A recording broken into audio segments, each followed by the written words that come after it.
When Brianna slid that brown envelope across my Thanksgiving table, I knew right then and there it wasn't a holiday card. My own son couldn't look me in the eye. The turkey was still steaming. Outside my kitchen window, the first snow of the season was falling on Lakewood, Ohio, slow and soft, like even the good Lord above was mourning what was about to happen in my dining room. That envelope sat between the cornbread dressing and my mama's crystal gravy boat, the one she carried all the way from Tupelo, Mississippi, back in 1962 when she came up north to find me a better life. 40 years I've been setting that gravy boat on my Thanksgiving table. 40 years I've been feeding this family. And now here was my daughter-in-law, in a black pantsuit like she was headed to court, pushing papers at me while Mahalia Jackson sang "Precious Lord, Take My Hand" from the old record player in the corner. I'm going to tell you something, and I need you to hear me good. That envelope held the thing they thought would break me, the thing that would finally push this tired old black woman into the corner where they wanted her.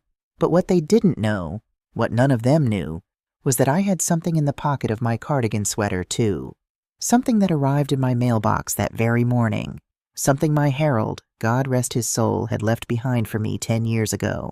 And before that Thanksgiving night was over, one envelope was going to change everything. They just didn't know yet which one. My name is Donna Mae Washington. I'm 68 years old. I taught mathematics at Lakewood High School for 41 years before I retired.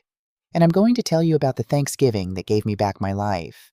But to tell it right, I've got to start with the turkey. I started cooking on Monday, 4 days before Thanksgiving. That's how I've always done it. The way my mama taught me, and her mama taught her, all the way back to a kitchen in Alabama I never got to see. You don't rush a holiday meal. You love it into existence. Monday was for the pies. 2 sweet potato, 1 pecan, 1 apple for Malik, my baby grandbaby, 12 years old, still sweet enough to hug his grandmother when he came through the door. I stood at my counter in my house slippers, rolling out crust with the same wooden rolling pin my mama used. The kitchen smelled like nutmeg and brown butter and the kind of love you can't buy at the store. Tuesday I made the cornbread for the dressing. Had to be a day old. That's the secret. Fresh cornbread makes mushy dressing. My Harold taught me that. He grew up in Georgia, and his grandmother Ethel May made the best cornbread dressing in 3 counties. When Harold and I got married in 1978, Grandma Ethel sat me down in her little kitchen in Macon and taught me her recipe by hand. No measuring cups, just feeling. You got to feel the dough, baby, she told me. If your heart ain't in it, the food no. Wednesday was for the collard greens, simmered slow with smoked turkey neck the way my daddy liked them. The mac and cheese, 4 kinds of cheese, baked until the top turned gold and crackled when you cut into it. The candied yams with the little marshmallows on top because Jasmine used to love them when she was a little girl, before she became a teenager who couldn't be bothered to look up from her phone. And Thursday morning, Thanksgiving Day itself, I woke up at 4:30. Put the turkey in at 5. That turkey had been brining in my refrigerator since Tuesday night, covered in salt and brown sugar and rosemary from the little herb garden Harold planted the spring before he passed. 10 years gone, and his rosemary still grows. I water it every week. I talk to it sometimes when the quiet in this house gets too loud. When the sun finally came up over Lakewood that Thanksgiving morning, I was already setting the dining room table. I pulled out the good china, the Lenox pattern Harold and I bought for our 25th anniversary back in 2003. I laid my mama's lace tablecloth, the one she crocheted herself by hand before I was even born. I put out 7 place settings. 7, 1 for me, 1 for Tyrone, my son, 1 for Brianna, my daughter-in-law, 1 for Jasmine, 16, 1 for Malik, 12, 1 for my sister Patricia, who was supposed to drive up from Atlanta but had to cancel because her arthritis was acting up in the cold, and 1, God forgive me, I do this every year, 1 for Harold, his chair, head of the table. Nobody sits there. Nobody has sat in that chair since November 14th, 2014, when my husband had a heart attack in the driveway shoveling snow. He was 62 years old. He had just retired from the construction company 6 months before. We were supposed to take a cruise to the Bahamas in March. He'd saved up the money. We had the brochures on the coffee table.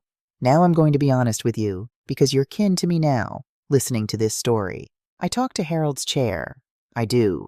Every morning I come downstairs, I pour my coffee, and I say, "Good morning, baby." And I know he can hear me. I know it the same way I know my own name. It wasn't always like this, you understand. This loneliness that sits on me like a heavy winter coat I can't take off. Let me tell you about Thanksgiving, 1985. Tyrone was 7 years old. My boy, my beautiful black boy with his daddy's eyes and my stubborn chin. Harold's mother was still living then, 91 years old, sitting in this very dining room in the wheelchair we'd brought her up from Georgia in. My mama was still with us. My brother Curtis, before the cancer took him in 92. Harold's brother Leonard and his wife Gloria and their 4 kids. My best friend Loretta Jenkins, who lived next door then and still lives next door now. Her husband Walter, God rest him. Reverend Thomas Boyd from Mount Zion Baptist, who has been Harold's best friend since they were boys in Georgia. 18 people around my table. 3 leaves pulled out. A card table set up in the corner for the children.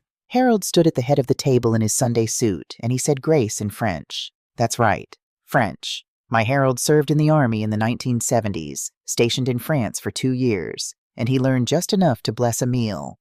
Every single Thanksgiving for 36 years, my husband blessed our food in French. Nobody understood a word. Nobody needed to. The sound of his voice was the blessing. Mon Dieu, nous te remercions pour cette famille, pour cette nourriture, pour cet amour qui nous rassemble. And then he'd translate it for us in his deep, slow voice, and Grandma Ethel would nod and cry, and Tyrone would squirm because he was hungry, and my mama would squeeze my hand under the table. That was Thanksgiving. That was family. In 1995, we had so much food we ran out of tables. Loretta brought her card table over from next door.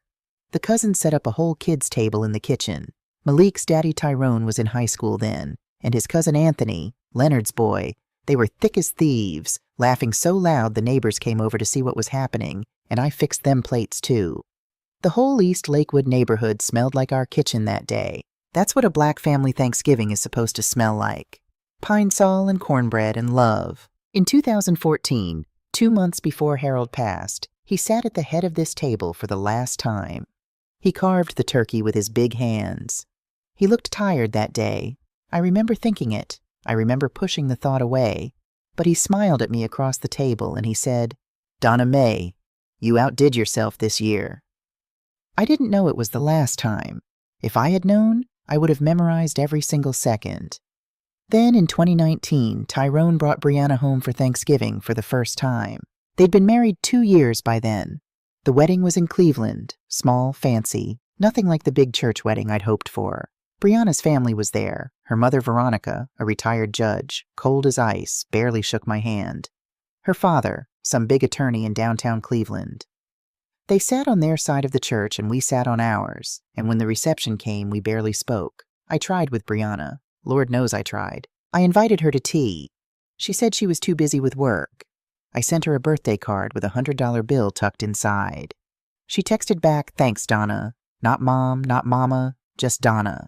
Never once in 15 years of marriage has that woman called me anything but Donna.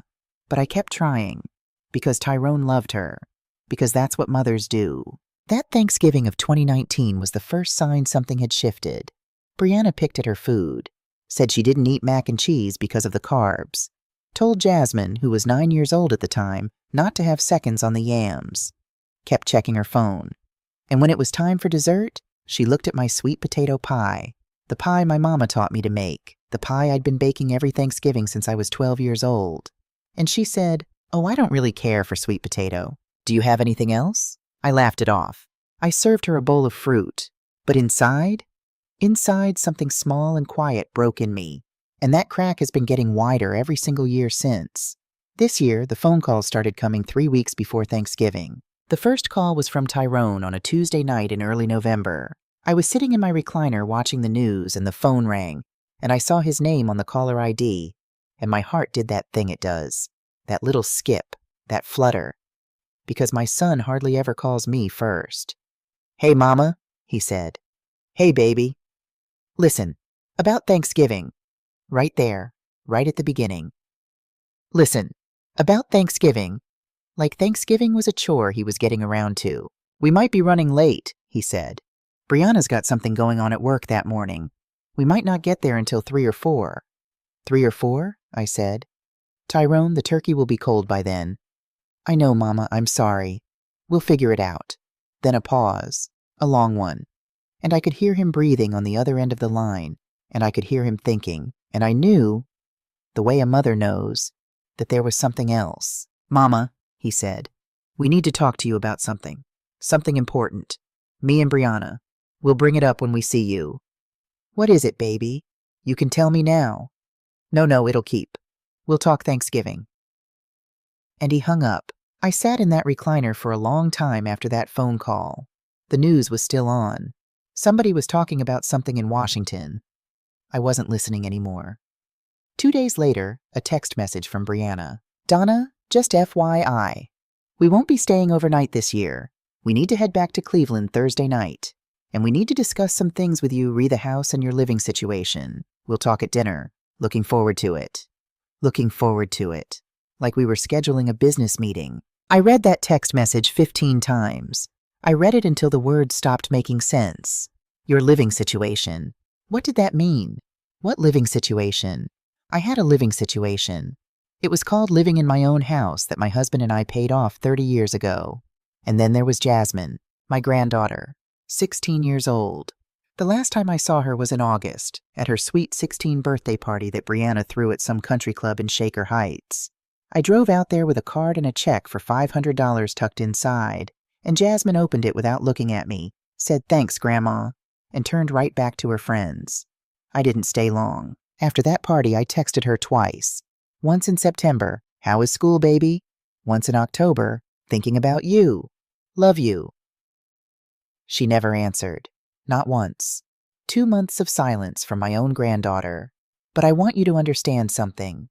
Even after all that, the phone calls, the texts, the silence, I still got my house ready. I still made the pies. I still brined the turkey.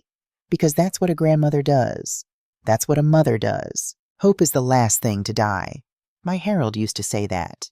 The morning of Thanksgiving, Loretta came over. Loretta Jenkins has been my best friend since 1981, when she and Walter moved into the house next door. She's 70 years old now, 2 years older than me, a widow like me. Walter passed in 2018. 3 grown kids who call her every week.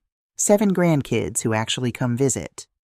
Loretta is a short, round, brown-skinned woman with a laugh like a church choir and an opinion about everything. She knocked on my kitchen door at 8 o'clock in the morning, holding a Tupperware container of her sweet potato rolls. "Donna," she said, "I made too many of these and I ain't about to eat them all by myself." "Come on in, baby. Coffee's on." We sat at my kitchen table, the way we've sat at my kitchen table 1,000 times. I poured her a cup of coffee with 2 sugars and a splash of carnation milk, the way she likes it. She looked around my kitchen, at all the food, at the good china stacked and ready to be laid out. "You doing all this for them?" she said. "They're my family, Loretta." She didn't say anything for a minute, just stirred her coffee. Then she said, "Donna, I want to tell you something, and you can get mad at me if you want, but I got to say it." "Say it." She set her spoon down. "Yesterday afternoon I was at the Denny's over on Route 20. I went to pick up lunch for me and my sister, and I saw Tyrone. I looked up. Tyrone? He was sitting in a booth. Brianna was with him. And there was another man, a white man, maybe 50 years old, bald, glasses, in a suit. They had papers spread out all over the table. And Donna, she reached across the table and took my hand. They had a piece of paper that had your address at the top, and a picture of your house. I felt my stomach drop. What? I didn't hear what they were saying. I didn't want them to see me. But I'm telling you what I saw. They were looking at the picture of your house, and the man was writing things down. I watched them for maybe 5 minutes. Brianna was talking the most. Tyrone looked... Loretta paused. He looked like a man who didn't want to be there, Donna. He looked like a little boy in trouble. I pulled my hand back. My hand was shaking. "There's got to be an explanation," I said. "Maybe. Tyrone wouldn't..." Loretta waited. "He wouldn't," I said again, but I wasn't sure who I was trying to convince. We sat there in my kitchen, and the turkey was filling the house with the smell of rosemary and butter, and outside the first snowflakes of the season were just starting to fall. "Donna," Loretta said, real quiet, "whatever happens today, whatever they say to you, my door is open. You hear me? My door is always open. You don't got to be alone in this house tonight if you don't want to be." I nodded. I couldn't speak. She finished her coffee. She hugged me. She went back next door, and I stood in my kitchen, and I looked at that beautiful turkey, and I looked at all that food, and for the first time all week, I felt something I hadn't let myself feel. I felt afraid. Tyrone pulled into the driveway at 2:15 in the afternoon, alone. I saw his black BMW through the living room window. I watched him sit in the car for almost 2 full minutes before he got out. He was on his phone. He was talking to somebody, probably Brianna, and he was running his hand over his face the way Harold used to do when he was stressed. My boy inherited that gesture from his daddy. Same hands, same tired eyes. Finally, he got out, walked up the front path, rang the doorbell of the house he grew up in, rang the doorbell. I opened the door and I said, "Baby, since when do you ring the bell at your own mama's house?" He smiled, a small, tight smile, and he hugged me. Quick, the kind of hug you give your coworker at a retirement party. Not the kind you give your mama on Thanksgiving. "You look good, Mama," he said. "Where are Brianna and the kids?" "They're coming. Brianna had to stop at the office for something. They'll be here soon." He walked past me into the living room, took off his coat, sat down on the couch and pulled out his phone. Started scrolling. "Tyrone?" I said. "Yeah, Mama?" "Baby, I haven't seen you in 4 months. Put the phone down for a minute." He looked up, and for just a second, just 1 second, I saw my little boy in his face. The little boy I taught how to read by the fireplace in this very room. The little boy who used to fall asleep in my lap on Sunday afternoons. The little boy whose daddy had pitched baseballs to in the backyard until the sun went down. Then the moment passed. He put the phone down, and he said, "I'm sorry, Mama. Work has been crazy. Your daddy and I missed Sunday dinners for work when you were growing up?" "No, Mama." "No," I said. "We didn't. Come on into the kitchen. Help me finish up." He followed me into the kitchen. He stood there, leaning against the counter, watching me stir the gravy. And I wanted to ask him about the Denny's, about the man in the suit, about the picture of my house, about whatever it was he and Brianna needed to discuss with me. But I didn't, because a part of me, the mother part, the hoping part, was still praying Loretta had seen it wrong. Brianna and the kids arrived at 2:45. Brianna walked in wearing a black pantsuit. Black. On Thanksgiving. Like she was going to court. She was carrying a leather briefcase, on a family holiday. She set it down next to the coat rack like it was the most natural thing in the world. "Donna," she said, and gave me a little one-armed side hug that didn't touch me anywhere that mattered. "Sorry we're late, traffic." Jasmine came in behind her. AirPods in both ears. Didn't take them out. Looked at me, nodded, kept walking toward the couch. "Jasmine," I said, "come give your grandmother a hug, baby." She stopped, sighed, loud enough for me to hear, pulled out one AirPod, came over and gave me the same dead hug her mother just gave me, went back to the couch, put the AirPod back in. And then, only then, my Malik came running in. He had grown, 3 inches at least since August. 12 years old, long skinny legs, his daddy's face, my mama's eyes. He threw his arms around my waist and he squeezed me and he said, "Grandma, I missed you." I held on to that boy like he was a life raft. "Yeah, Malik Harold Washington," I said into his hair. "Look how tall you getting. Bring your grandmother a hug every 5 minutes today, you hear me?" "Malik," Brianna's voice cut across the room. "Come sit down. Leave your grandmother alone. She's busy." Malik let me go. He walked over to the couch and sat down next to his sister.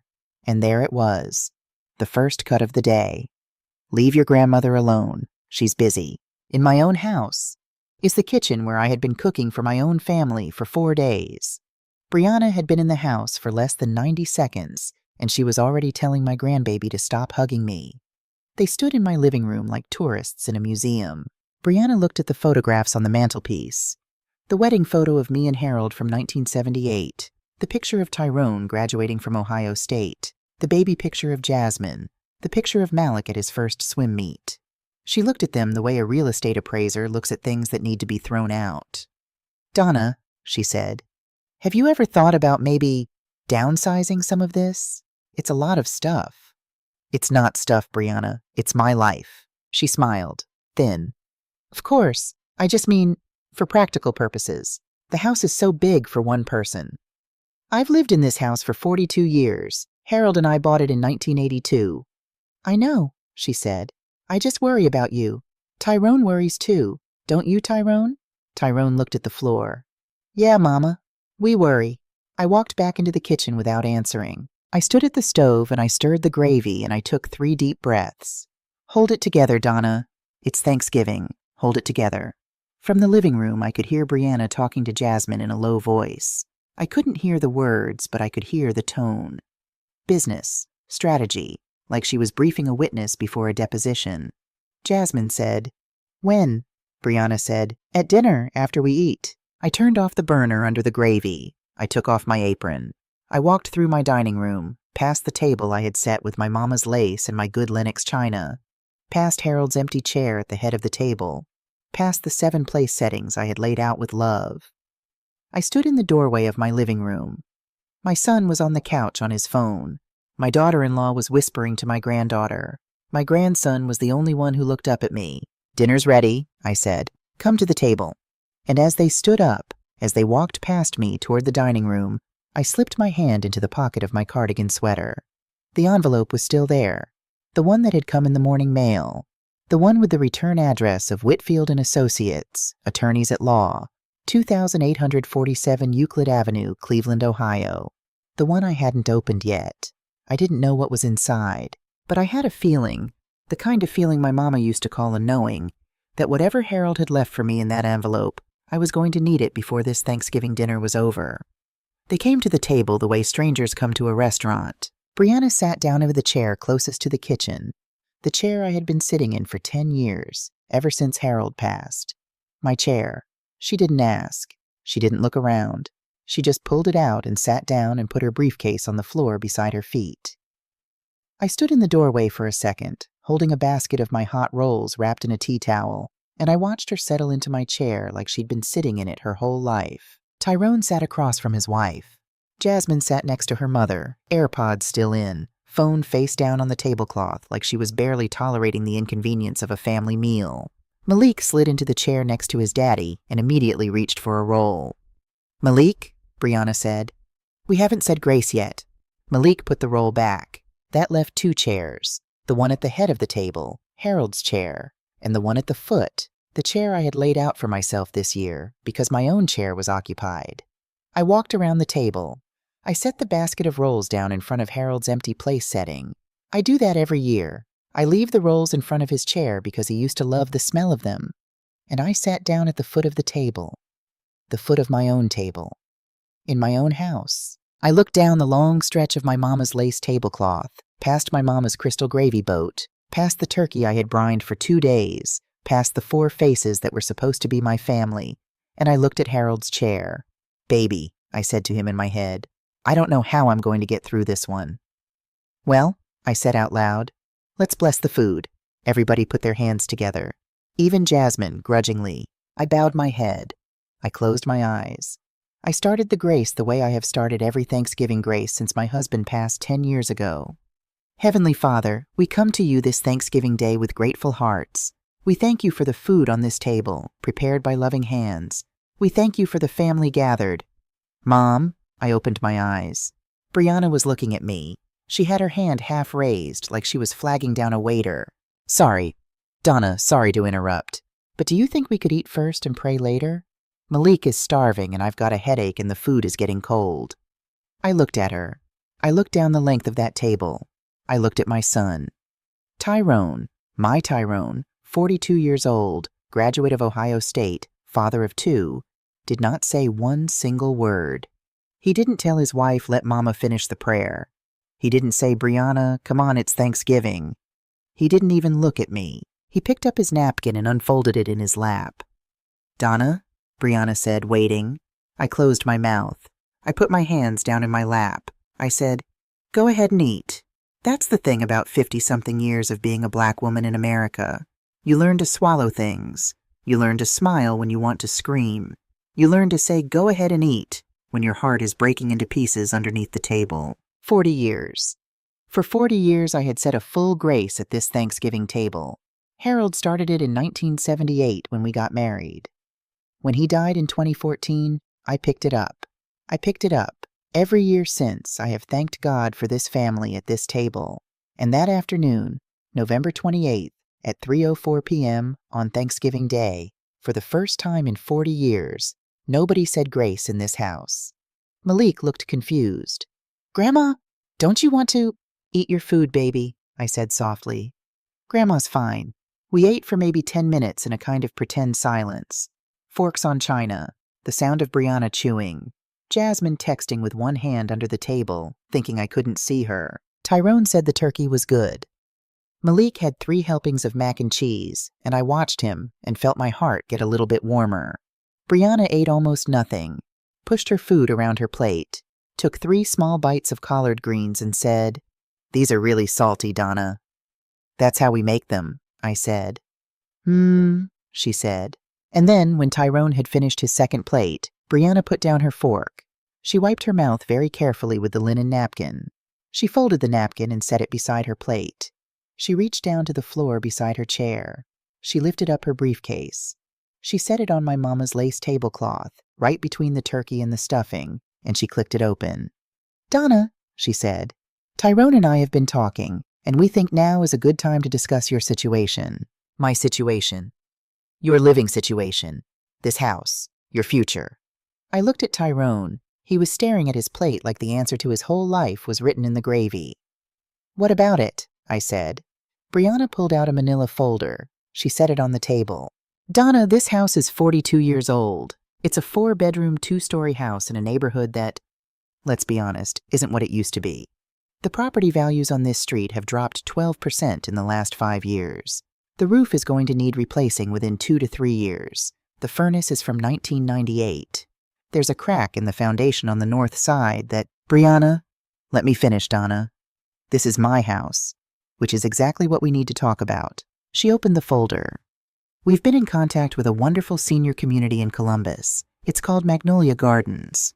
It's a beautiful facility, independent living with assisted care available as needed. They have activities, dining services, a chapel, a hair salon. It's specifically marketed to seniors of color, which we thought you'd appreciate. We've already toured the facility. We've spoken to the admissions director. We've put down a deposit." I set my fork down. "You've put down a deposit?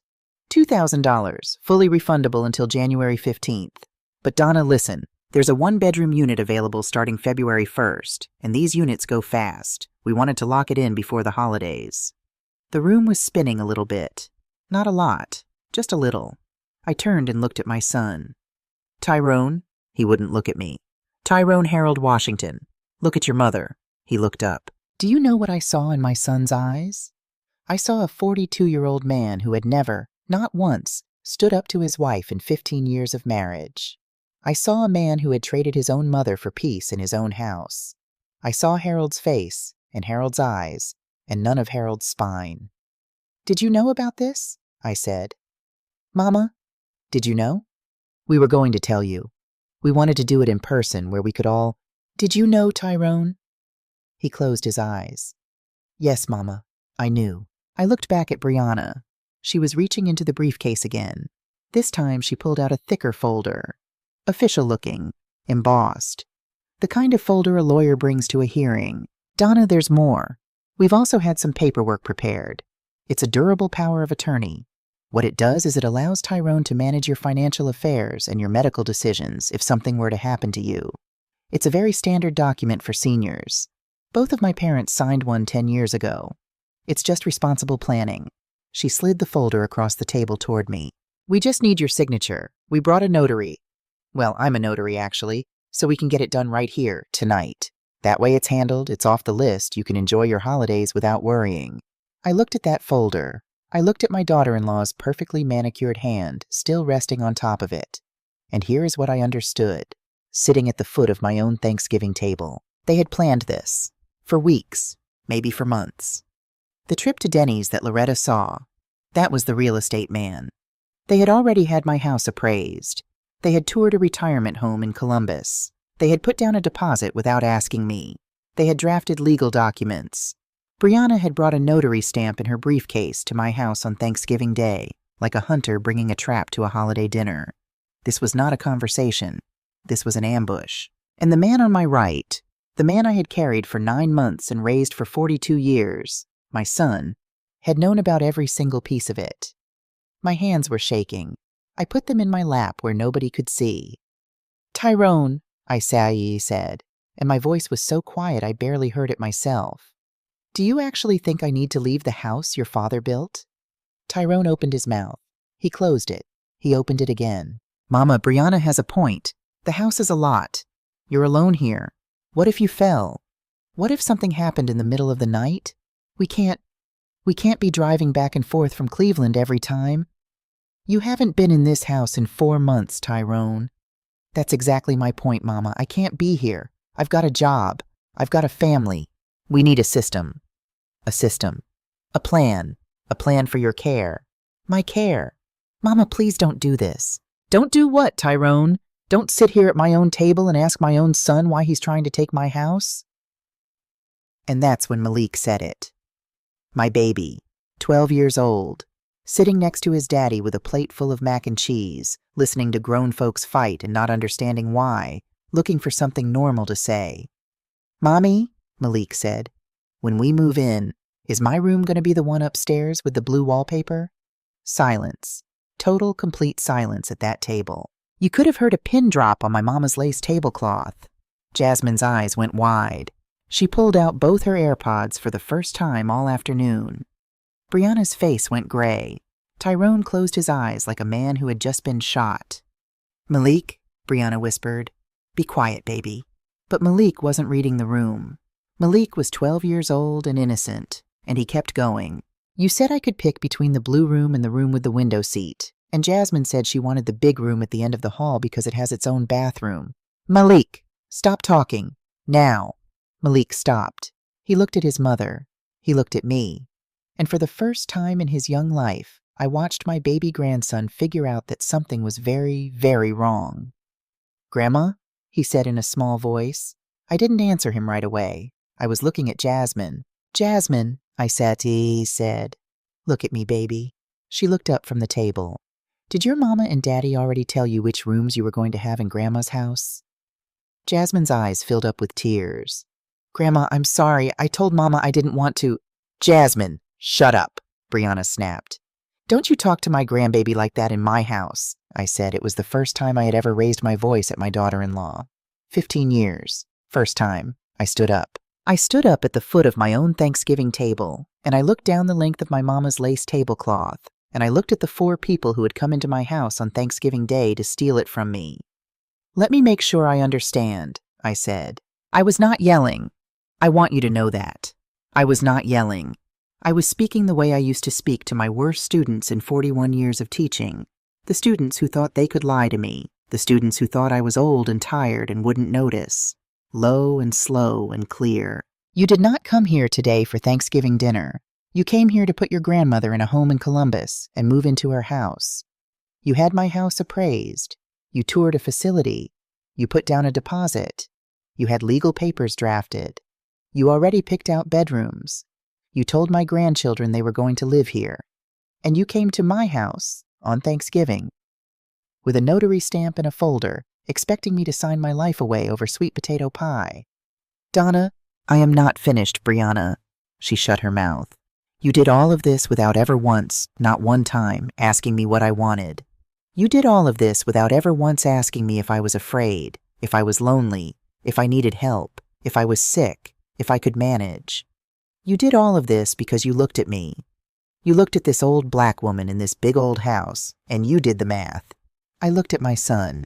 And you, Tyrone, you let her. You sat in a Denny's with a real estate man 2 weeks ago and planned how to take your mama's house, and then you came to Thanksgiving dinner and let your wife do the dirty work because you didn't have the courage to say it to me yourself. Tyrone's hands were shaking on the table. Mama, it wasn't like that. Then tell me what it was like. I'm listening. He couldn't. He opened his mouth and nothing came out, because there is nothing a man can say in that moment that makes it right. Brianna tried to save it. She pulled herself up in my chair. She smoothed her jacket. She put on the face I imagine she uses in a courtroom when a judge has just ruled against her client and she's got to regroup. Donna, she said, I understand you're upset, but let's be adults about this. Let's look at the reality. You are 68 years old. You live alone in a house that is too big and too expensive to maintain. You talk to your dead husband's empty chair every morning. I've seen you do it. Tyrone has told me about it. That is not normal behavior, Donna. That is a woman who is slipping. That is a woman who needs help, whether she wants to admit it or not. She paused. She leaned forward. You have no friends. You have no life. You sit in this house all day with your memories and your photo albums and your old record player. That is not living, Donna. That is existing. We are trying to give you something better. We are trying to save you. And all you can do is sit there and act like we're the villains. She folded her hands on the table. You are a lonely old woman clinging to a past that is gone. Let us help you. The whole room went still. Even Jasmine was crying now. Silent, shoulders shaking, staring down at her plate. Malik had pushed his mac and cheese away and put both hands under the table. I looked at Brianna. I looked at my daughter-in-law. This woman who had married my son and never called me mama. This woman who had picked my grandchildren's bedrooms in my own house. This woman who had just told me to my face that my life was worth nothing. And for the first time in 10 years of being a widow, and 15 years of being her mother-in-law, and 68 years of being a black woman in America, I stopped swallowing. I set down my napkin. I reached into the pocket of my cardigan sweater, and I touched the edge of Harold's envelope with my fingertips, just to know it was still there. And I started to talk. Brianna, I said, you have been married to my son for 15 years. In 15 years, you have never called me Mom. Not once. Always Donna. I never said a word about it. You know why? Because my mama taught me that when somebody shows you who they are, you don't waste your breath trying to change them. You just pay attention. Brianna's face had gone very still. Tyrone, my son looked up. I'm going to tell you something, baby, and I need you to listen to every word, because I don't know if I'm ever going to say it again. I taught you your times tables at this kitchen table when you were 5 years old. You remember? You couldn't get past the sevens. You cried. You told me you were stupid. And your daddy and I sat with you every night for 3 weeks until you got it. Your daddy worked a double shift every Friday for 4 years to pay for your college tuition because I was only making a teacher's salary and you wanted to go to Ohio State. Your daddy buried his own mother in Georgia in 2009 and came home the next day and went to work because we were still paying off your student loans. I buried your daddy, my husband, in 2014. Alone. Because you were on a business trip in Chicago and you couldn't get back in time. I am not angry that you missed the funeral, Tyrone. I forgave you for that 10 years ago, but I will never forgive you for today. Tyrone started to cry. Grown man, 42 years old, crying at the Thanksgiving table. I kept going. Jasmine, Malik, I want you two to hear something, and I need you to remember it for the rest of your lives. Your grandmother is not crazy. Your grandmother is not slipping. Your grandmother is not an old, lonely, empty woman clinging to the past. Your grandmother is Donna Mae Washington. I was born in Tupelo, Mississippi in 1957.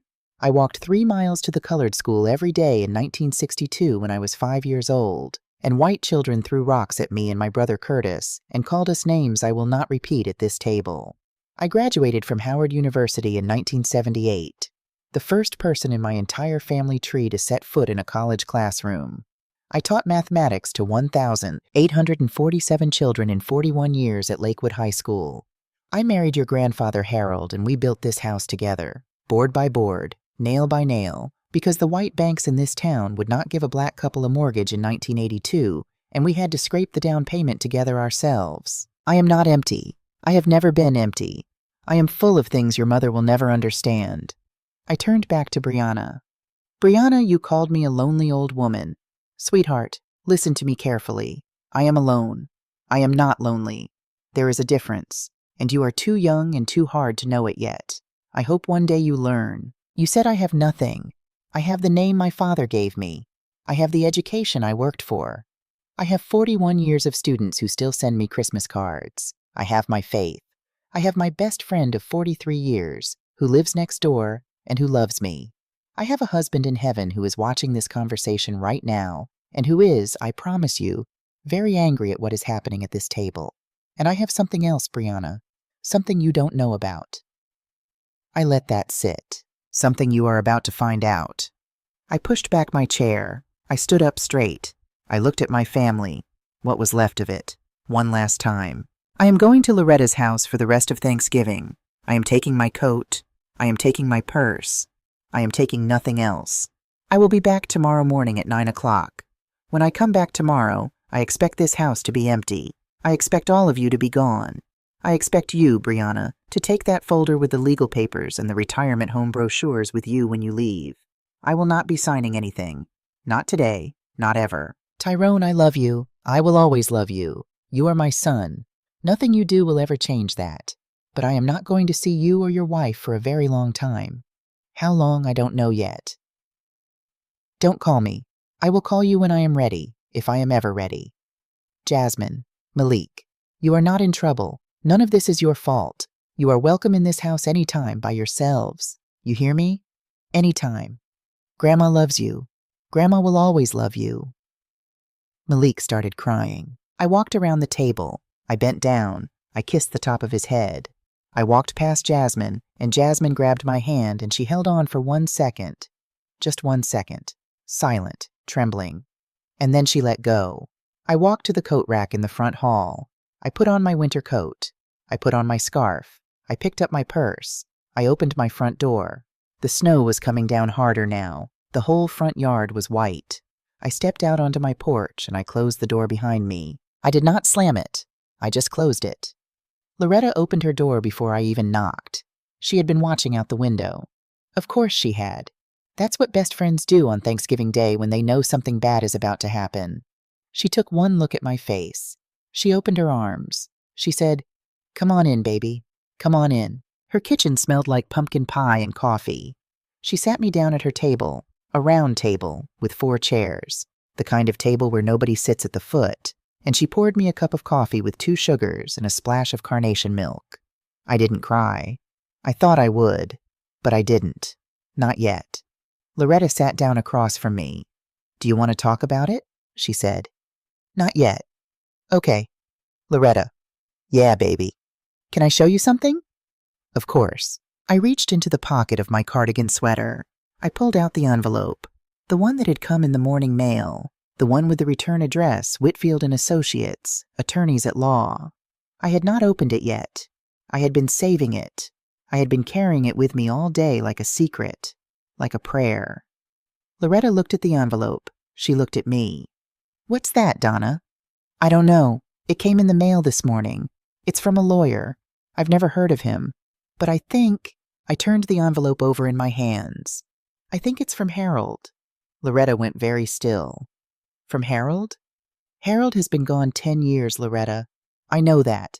But this letter, I can feel it. I don't know how to explain it. I've been carrying it around in my pocket all day. I knew I wasn't supposed to open it until after dinner. Why?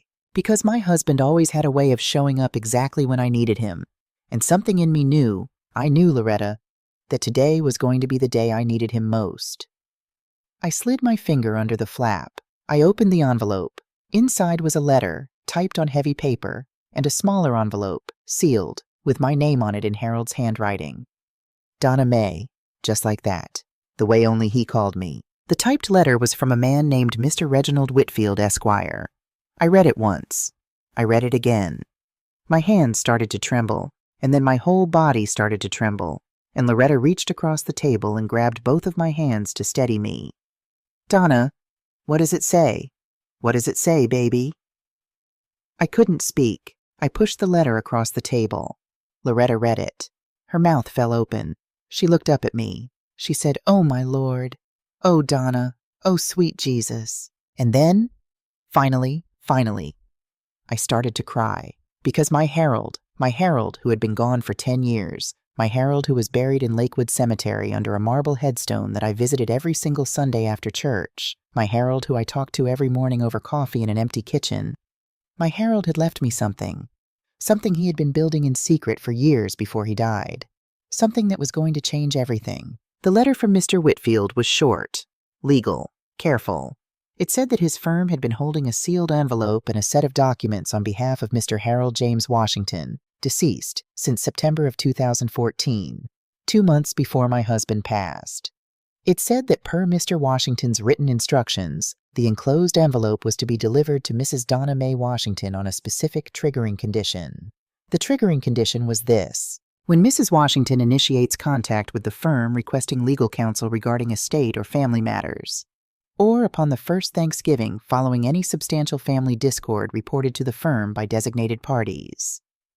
Loretta looked up from the letter. "Donna," she whispered, "what does that mean, designated parties?" I shook my head. I didn't know. And then my eyes caught the bottom of the page, and I saw a list of 3 names. 3 people Harold had designated, 10 years ago, to contact this law firm if anything went wrong in our family after he was gone. The first name was Reverend Thomas Boyd, Mount Zion Baptist Church. The second name was Loretta Marie Jenkins, 2841 Maplewood Avenue, Lakewood, Ohio. The third name was Patricia Ann Johnson, Atlanta, Georgia, my little sister. Loretta put her hand over her mouth. "Oh, Donna," she said. "Oh, Donna, I didn't know. I swear to you, I didn't know." "Did somebody call him?" I said. "Did somebody call this lawyer?" Loretta's eyes filled up with tears. 3 weeks ago, she said. 3 weeks ago, Reverend Boyd came over to my house. He said Tyrone had come to see him at the church, asking questions about your mental state, asking if Boyd thought you were still fit to make decisions. Boyd played dumb. He said he told Tyrone you were sharp as a tack. But after Tyrone left, Boyd came straight to me. He said, "Loretta, I need to tell you something. Harold Washington, before he passed, asked me to keep an eye on certain things. And he gave me a phone number and told me to call it if I ever saw you being pressured or manipulated." She was crying now. "Donna, I called that number the day I saw Tyrone at the Denny's. I called it that same afternoon. I didn't know what it was going to do. The man on the other end just said, 'Thank you, Mrs. Jenkins. We'll handle it from here.' I didn't know Harold had done all this. I swear on Walter's grave, I didn't know." I couldn't speak. I pushed the typed letter aside. I picked up the smaller envelope, the one sealed with Harold's handwriting, and I held it against my chest for a long moment. "Donna Mae," it said on the front. 2 words. In his handwriting. The same handwriting that had signed our marriage certificate in 1978. The same handwriting that had filled out 36 years of birthday cards to me. I slid my thumb under the seal. Inside was a letter, written by hand, on yellow legal paper, folded 3 times. I'm going to share what it said. I'm going to share it because I want every woman listening to this story to hear what a man can do with love when he knows his time is running out. My husband's letter to me, my Donna Mae. If you are reading this letter, it means something has happened that I could not protect you from. And baby, I am so sorry. I wanted to be there. I wanted to live to be an old man sitting on the porch with you. God had other plans, and I made my peace with it, because I had you for 36 years, and that was more than one man deserves. Donna, I have to tell you something, and I need you to forgive me for keeping a secret from you. You know I don't keep secrets from my wife, but this one I kept on purpose. For you. In the spring of 2013, I found out I had a heart condition. The doctor said my heart was weak. He said I should tell you. I didn't. I was a stubborn man and I thought I had more time. I thought if I took care of myself, I could beat it. I also thought, and this is the part I am ashamed of, that if I told you, you would stop letting me do the things I loved. You would worry. You would watch me. And baby, I wanted one more year of being your husband and not your patient. So I did something instead. I went to see a lawyer, a man named Reginald Whitfield in Cleveland. I told him I wanted to set some things aside just in case. I took out a life insurance policy that neither you nor Tyrone knew about. A big one. $3 million. I had been saving and investing on the side for 20 years, putting money in places Tyrone would never look. When I went to the lawyer, I had about $800,000 already set aside from that. I put all of it, plus the insurance, into a trust. Your name on it. Only your name. The trust is worth $1.8 million today, Donna. By the time you read this, it might be worth more. It has been growing for 10 years in good investments that Mr. Whitfield has managed for you. You didn't know it existed. I didn't want you to know, because I didn't want you to give it to Tyrone. And I know you, baby. You would have given it to Tyrone. I love my son. But Donna, I saw something in my son before I died that I didn't want to admit. I saw a man who was in love with a woman who did not love his mother. I saw a man who was letting himself be shaped by that woman into somebody I did not recognize. I talked to Reverend Boyd about it in the summer of 2014. I said, Tom, I am worried about what is going to happen to Donna after I'm gone. So I set this up. I built a wall around you, Donna. A wall made out of money and lawyers and old friends. I put Reverend Boyd and Loretta and your sister Patricia on the list because those are the 3 people in this world who love you almost as much as I do. I told Mr. Whitfield that if any of those 3 ever called his office and said you were being pressured, he was to release this letter and the trust on the next Thanksgiving. There is one more thing. In November of 2013, I drove down to Savannah, Georgia, by myself. I told you I was going fishing with my brother Leonard, remember? I lied. I went to Savannah. I bought a little yellow house on Price Street, 2 blocks from the water, in a historic black neighborhood where the live oaks hang over the road and the air smells like the ocean. I paid cash. It is a small house, 2 bedrooms, a front porch, a magnolia tree in the yard. I bought it because one night, about 6 months before, you were cooking dinner and you were humming, and you said to me, "Harold, you know what I would love? I would love to end my days somewhere warm, somewhere close to where Mama's people came from, somewhere with a porch." You didn't even know you said it. You were humming. You were making greens. You said it and you kept humming. I heard you, baby. I always heard you. The house is yours. The trust is yours. The life insurance is yours. Everything is in your name, free and clear. Mr. Whitfield has all the paperwork. Donna Mae, if you are reading this, I need you to do something for me. I need you to stop taking care of everybody else. I need you to take that money and that house and that life, and I need you to go live, really live, for both of us, for the years I don't get to have. You are not empty. You are the fullest woman I have ever known. You are full of music and mathematics and Sunday mornings and the smell of cornbread. You are full of the love you gave me for 36 years. You are full of the God who made you and the mother who raised you and the students who remember you. If anybody ever tries to tell you different, Donna Mae, if anybody ever tries to make you small, you remember this letter, you remember your husband, and you walk away. Walk away with your head up, baby. I'll be waiting for you on the porch in Savannah someday. Take your time.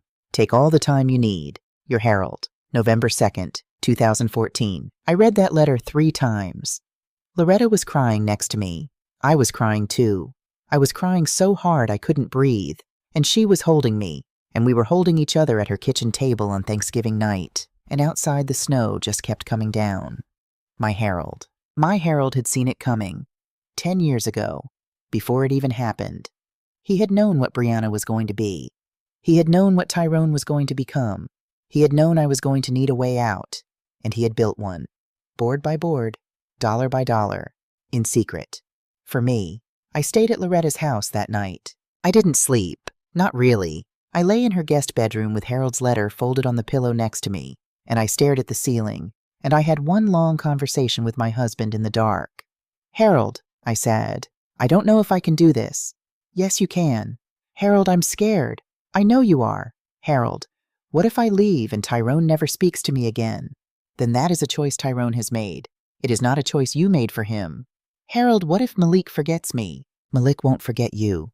That boy loves you. Trust it." "Harold, yes, baby, I miss you so much. I know, I'm right here." Around 4 in the morning, I finally fell asleep. My phone had 11 missed calls on it when I woke up. 7 from Tyrone, 2 from Brianna, 1 from a number I didn't recognize, 1 from Jasmine. Jasmine's was a text message. "Grandma, I'm so sorry. I told Mom not to do it. I'm so sorry." I didn't answer any of them. I got up. I washed my face in Loretta's guest bathroom. I walked out to her kitchen, where she had already made coffee and was sitting at the table reading her Bible. "Morning, baby," she said. "Morning. What are you going to do?" "I'm going home," I said. "I'm going home to an empty house. And then on Monday, I am going to Cleveland to see Mr. Whitfield. And then, Loretta, I think I'm going to Savannah." She looked up from her Bible. She smiled. "Well," she said, "my sister Eleanor's been begging me to move down to Santa Barbara for 15 years. But maybe I should try a little Georgia first. How would you feel about some company, Donna Mae?" I started to laugh. For the first time in weeks, I laughed. "Loretta Jenkins, are you serious?" "As a heart attack." "You would leave Lakewood with me?" "Donna, I've been ready to leave this cold town for 10 years. I was just waiting for a good reason. A best friend moving to Savannah is the best reason I ever heard." I went home that morning. They were gone. All of them. The dining room was exactly the way I had left it. my mama's lace tablecloth, the half-eaten turkey, the 7-place settings. Somebody had taken the briefcase. Somebody had wiped down the kitchen counters. Somebody, probably Jasmine, had rinsed the dishes and stacked them in the sink. On the kitchen table there was a note. "Mama, I am so sorry. Please call me. Tyrone." I did not call him. On Monday morning, I drove to Cleveland to see Mr. Reginald Whitfield. He was a tall, silver-haired black man in his 60s, with kind eyes and a photograph of his late wife on his desk. He stood up when I walked into his office. He walked around the desk. He took both my hands in both of his. "Mrs. Washington," he said, "I have been waiting 10 years to meet you." I could not speak. "Your husband was one of the finest men I ever met," he said. "I am so sorry for what has brought you here today, but I am so honored to finally serve you." He sat me down. He brought me tea. And then, for the next 3 hours, he walked me through everything my Harold had left me. The trust was, as of that Monday morning, worth $1,847,000. The house in Savannah, 418 Price Street, was in my name, paid off in full, with the taxes prepaid for the next 20 years out of the trust. Mr. Whitfield had been driving down there once a year to check on it. A local caretaker kept the yard. The magnolia tree was still standing. The porch had been repainted last spring. There was also a separate education fund of $200,000 that Harold had set up for any grandchild of Donna's who completes a college degree before the age of 25 and maintains a relationship of genuine affection with their grandmother, as determined by Donna Washington in her sole and unquestioned judgment. I read that line twice. "In her sole and unquestioned judgment," I said out loud. Mr. Whitfield smiled. "Your husband," he said, "was a very careful man." Before I left that day, I made 3 decisions. The first was that I would move to Savannah in February. Loretta would come with me. We would rent a truck. We would drive down together, 2 old black women in a moving truck full of memories, and we would start over. The second was that I would sell my house in Lakewood. Not to a developer, to a young black couple. Mr. Whitfield knew a family looking for a 4-bedroom in an established neighborhood, and the proceeds would go to 2 things. Half to a scholarship fund at Lakewood High School for black students pursuing mathematics in the name of Mrs. Donna Mae Washington, teacher, 1978 to 2019, and half to a scholarship fund at Ohio State for first-generation black engineering students in the name of Mr. Harold James Washington. The third was the hardest one. "Mr. Whitfield," I said, "I need to change my will." "Yes, Mrs. Washington." "I want to leave nothing to my son Tyrone, nothing to my daughter-in-law Brianna." He did not flinch. He just nodded and made a note. "The education fund?" he asked. "That stays in place for the grandchildren. If Malik and Jasmine earn it, they get it, but only if I decide they have earned it. And the rest, the house sale, the trust, whatever is left of me, I want it divided between 3 places. My church, Mount Zion Baptist, the NAACP Legal Defense Fund, and the Tupelo, Mississippi Public Library. They have a reading program for black children, and I want my name on it." He wrote it all down. "Mrs. Washington, your son may contest the will. Let him. I can include language that automatically disinherits any party who attempts to contest. Would you like me to do that?" "Yes, please." "One more thing. Given the family situation, I would recommend we schedule an independent medical examination to establish your mental capacity at the time of signing. This will protect the will in any future challenge." "Schedule it," I said. "Schedule it for this week."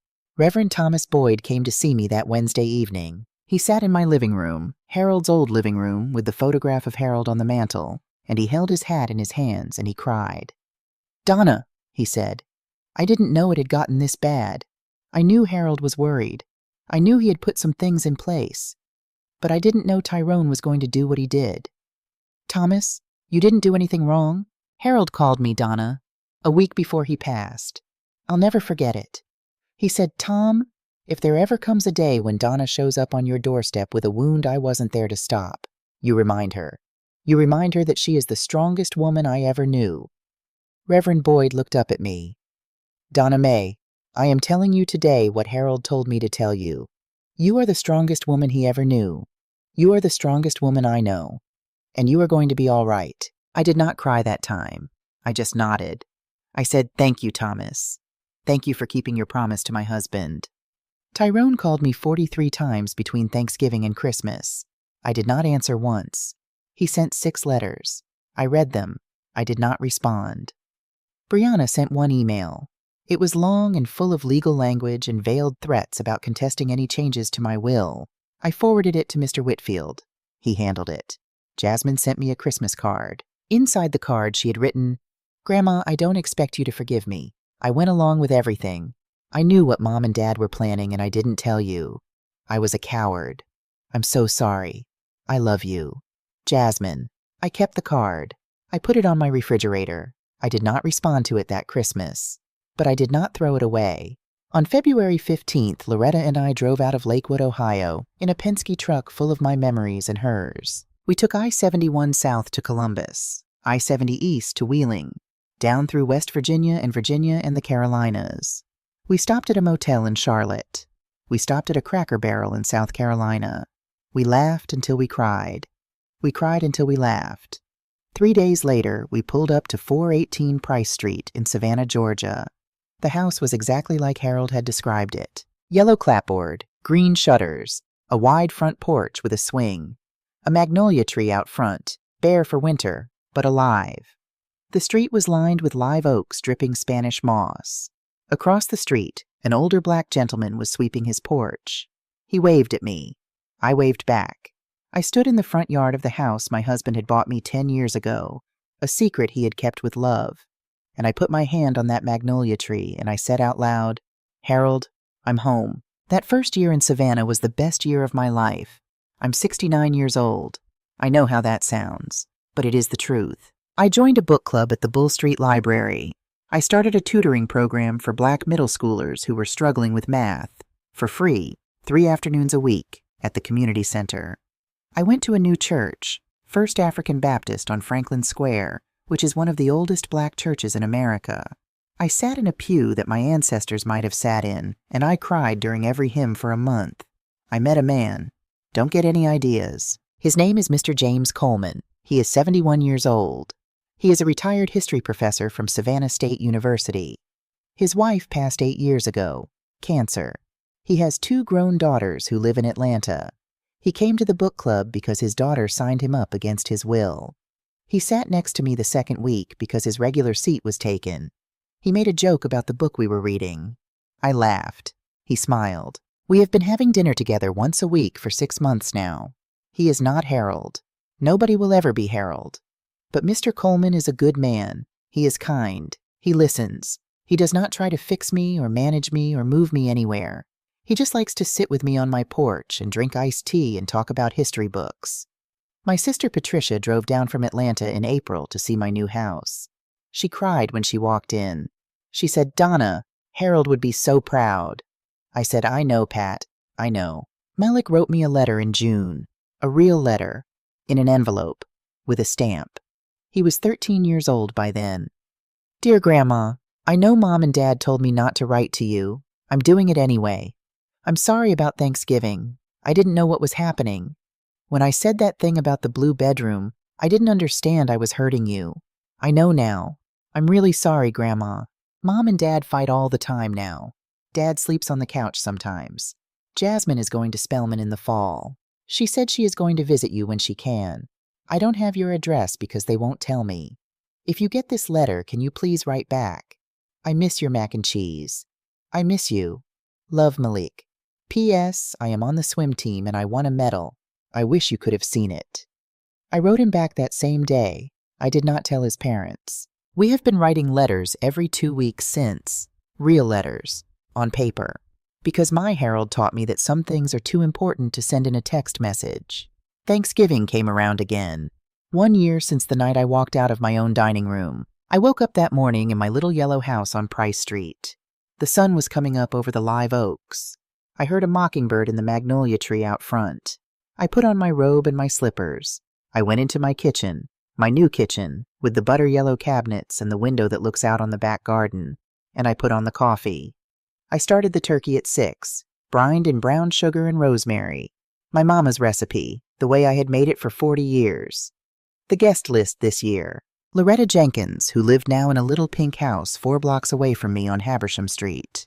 My sister Patricia, who had driven down from Atlanta the night before with her suitcase and her famous macaroni salad.